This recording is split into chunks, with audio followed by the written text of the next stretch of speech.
Deus é o nosso refúgio, socorro bem presente no momento da tribulação. Muito bom dia!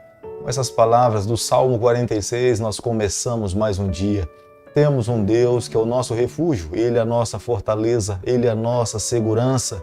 Sem Ele nós não seríamos nada. É por isso que nessa manhã, ou a cada manhã, nós nos levantamos para buscá-lo, para clamá-lo pelo poder dele sobre a nossa vida, nos submeter à sua vontade e andarmos ao seu lado.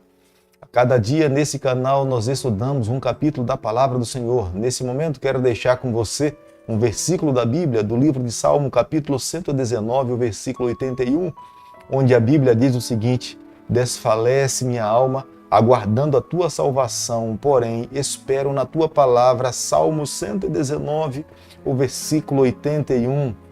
Por mais que nós possamos nos desfalecer, nós sempre nos manteremos seguros na palavra do Senhor. Ela nos conduz, ela é o nosso rumo da nossa salvação, porque é em Jesus Cristo que nós encontramos a plena segurança, a plena paz, a plena certeza da vida eterna. A cada dia nesse canal nós estudamos um capítulo da Palavra do Senhor e nessa manhã eu quero convidar você a ter nas mãos a Palavra de Deus. E hoje nós estamos começando um novo livro, um novo estudo. Clamemos a Deus para que, da mesma forma como o livro de Esdras foi uma bênção para a nossa vida, o livro de Neemias possa também ser uma bênção para cada um de nós. Mas, na verdade, toda a Bíblia, de capa a capa, toda ela é inspirada por Deus.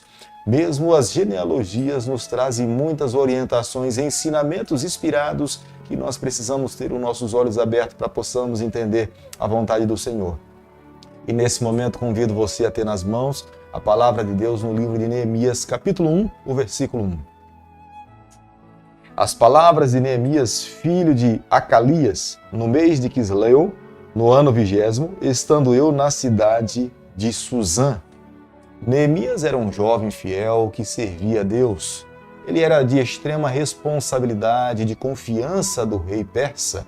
Mas Neemias também recebe informações de que os seus irmãos que estavam em Jerusalém estavam desolados, desamparados, os muros da cidade destruídas e estavam precisando de ajuda. Neemias, por mais que ocupasse um cargo em Babilônia de importância, ele não mediu esforços a fazer uma viagem a Jerusalém.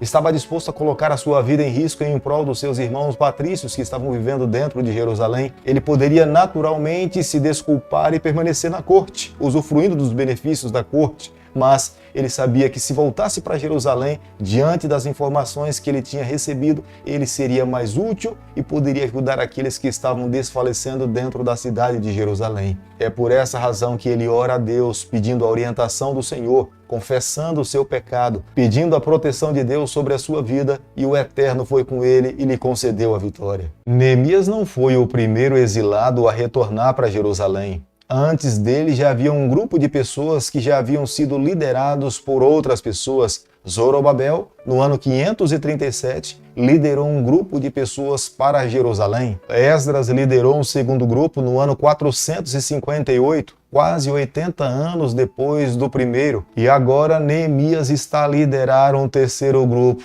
no ano 445. Depois de um período de aproximadamente 3 meses de viagem, Neemias chega a Jerusalém. Ele encontra um grupo de pessoas dentro da cidade completamente vulnerável. As portas da cidade estavam queimadas, os muros da cidade estavam destruídos. Os que estavam dentro da cidade não tinham nenhuma proteção. Muitas vezes eles tinham sido saqueados, ofendidos.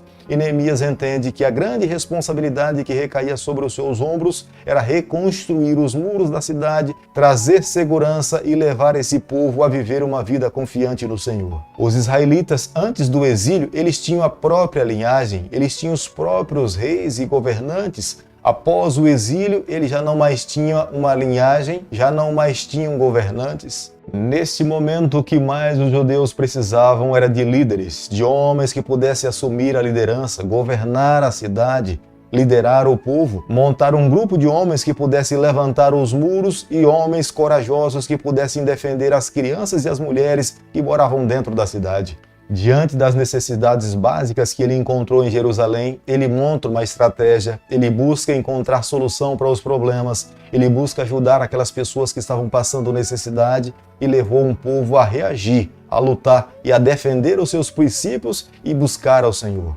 Neemias chega em Jerusalém 13 anos depois da chegada de Esdras em Jerusalém. Neemias encontra os muros destruídos e Neemias não consegue encontrar todo o templo completamente construído. E ele se empenha em reconstruir os muros e também completar a obra do templo que estava faltando. A liderança de Neemias entre o povo do Senhor durou um período de 36 anos. O seu trabalho foi eficiente, foi eficaz. O seu modelo de liderança serve como base para nós nos dias em que nós estamos vivendo.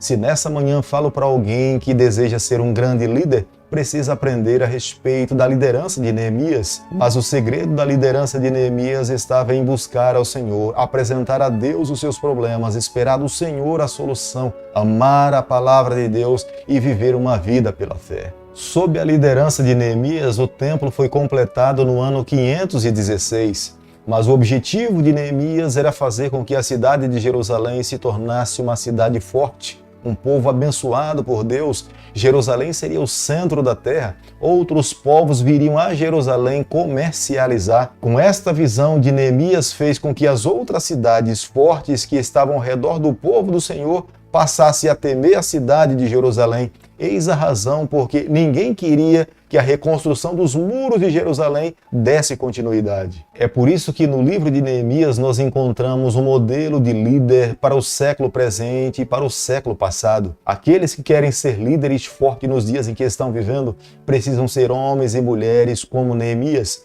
Diante dos gigantes que ele enfrentava, ele sabia que deveria buscar ao Senhor, clamar a Deus, e é o que Neemias faz. Ele sabia que encontraria oposição diante de outros povos. Ele sabia que não seria fácil reconstruir os muros de uma grande cidade, muros que pudessem prevalecer diante dos seus adversários. Mas ele sabia que havia um comandante do exército do seu povo que estava no céu, que era o Deus dos seus antepassados e que também era o seu Deus. E era a ele que ele deveria colocar todos os seus problemas, confiar e crer que ele iria intervir diante das suas necessidades. Quando Neemias começa a orar, nos traz à memória a mesma oração que Daniel faz pelo seu povo.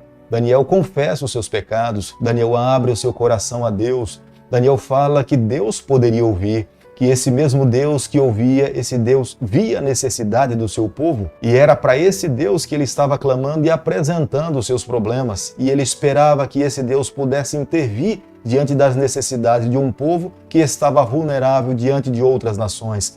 Relembrando o passado, ele sabia que esse mesmo Deus tinha tirado o seu povo com mão forte do cativeiro do Egito para tornar uma nação poderosa que pudesse levar e representar o seu nome. E Deus jamais poderia menosprezar esse povo, porque esse povo levava o nome do Deus, Criador dos céus e da terra. Neemias chama Deus de Jeová. Ao mencionar Jeová, Neemias estava relembrando a todo o povo que ouvia a sua oração e falando para Deus que jamais se esquecesse da aliança que Deus tinha com o seu povo.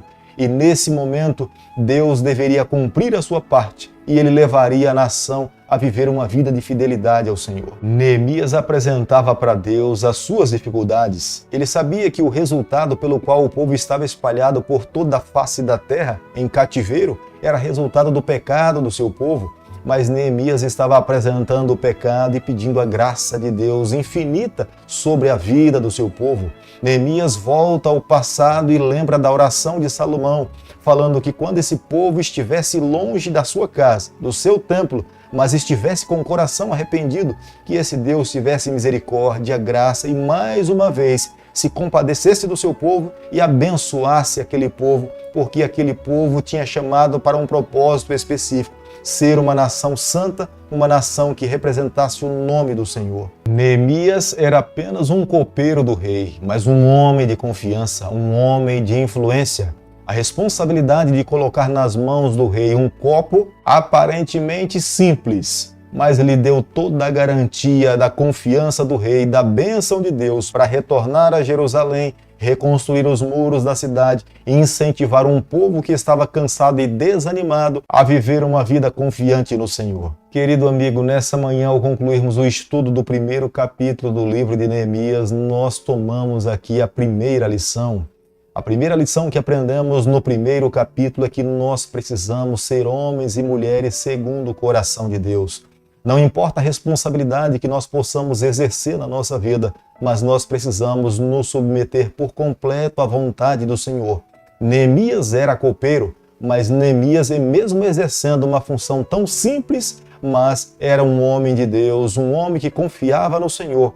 E diante das responsabilidades que ele tinha que tomar na vida, ele apresentava a Deus os seus problemas e marchava pela fé, crendo no braço do Onipotente. Neemias era um homem destemido. Ele sabia que teria que passar por problemas, teria que passar por lutas, mas o medo não lhe deixava neutro. Ele agia e tomou posições. A primeira coisa que fez foi colocar-se de joelhos, depois conversar com o rei. Ao receber a carta e autorização para ir a Jerusalém, confia no Senhor e marcha destemido para resolver os problemas que estavam diante de si. Quando nós mantemos o hábito de orar, a nossa vida está em constante contato com o céu. Nós vivemos com os pés na terra, mas o nosso coração e os nossos olhos estão na eternidade.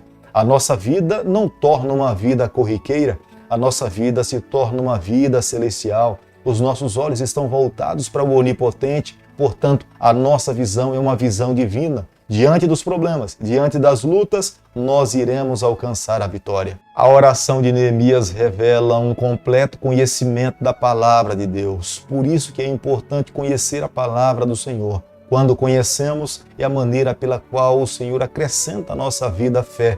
E uma vida com fé é uma vida com base na oração. E quando oramos, demonstramos confiança no Onipotente, tendo a certeza de Deus ao nosso lado, nós lutaremos, nós venceremos, nós nos depararemos com problemas, mas alcançaremos a vitória. Querido Pai, nas Tuas mãos, nessa manhã nós nos colocamos, confessamos as nossas falhas, nós abrimos o nosso coração, nós queremos ser do Senhor por toda a nossa vida. Fica conosco no decorrer desse dia, o nosso pedido e a nossa oração, e nós fazemos em nome de Jesus. Que o Senhor te abençoe e te guarde. Que Ele faça resplandecer o seu rosto sobre você. Que Ele tenha misericórdia de você. E sobre você, nessa manhã, Ele levante seu rosto e conceda a sua paz em nome de Jesus. Amém.